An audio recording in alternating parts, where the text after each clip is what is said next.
మీ dog poop అనేది ఒక waste material అనుకుంటున్నారా? కానీ అది మీ పెట్ గురించి ఎవ్రీడే ఒక హెల్త్ రిపోర్ట్ ఇస్తుందని మీకు తెలుసా? హలో ఎవ్రీవన్, నేను doctor Ramakrishna, consultant veterinary physician and surgeon, pet park clinic, Begumpet, Hyderabad.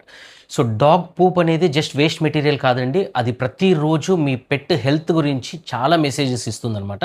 So ఒకవేళ మీ మీ పెట్ యొక్క పూప్ అనేది ఫర్మ్గా బ్రౌన్ ఆర్ చాక్లెట్ కలర్లో ఉంటే డాగ్కి ప్రాపర్ డైజెషన్ ఉంది, గట్ హెల్త్ ప్రాపర్గా మెయింటైన్ అవుతుందని అర్థం అండి. ఒకవేళ అదే పూపు కొంచెం సెమీ సాలిడ్గాను, పేస్టీగాను, లేకపోతే వాటరీగా ఉంటే డెఫినెట్గా ఫుడ్ ఇంటాలరెన్స్ అవ్వచ్చు, లేకపోతే ఇండైజేషన్ అవ్వచ్చు, లేకపోతే కొన్నిసార్లు ఏంటంటే స్టమక్ ఇన్ఫెక్షన్ కూడా అవ్వచ్చు. అదే ఒకవేళ మీ డాగ్ పూప్ అనేది దానిలో బ్లడ్ ఏదైనా కనబడుతుంది అంటే మాత్రం వెయిట్ చేయొద్దండి, అసలు ఇమీడియట్గా వెట్ని కన్సల్ట్ అవ్వాలి. ఒకవేళ డాగ్ పూప్ అనేది బ్లాక్ కలర్గా ఉంటే మాత్రము అది గ్యాస్ట్రిక్ బ్లీడింగ్ అనేది ఛాన్స్ అనేది ఉంటుందన్నమాట.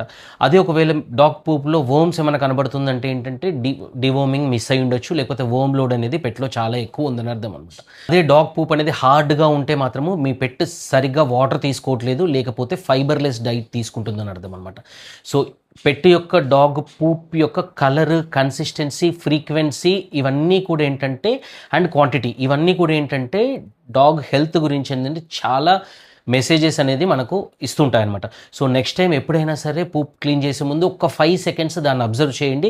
It gives you so many health reports. So ఇలాంటి మరిన్ని ఇంట్రెస్టింగ్ పెట్ రిలేటెడ్ వీడియోస్ కోసము మా పేజ్ని ఫాలో అవ్వండి. Thank you for trusting pet park clinic.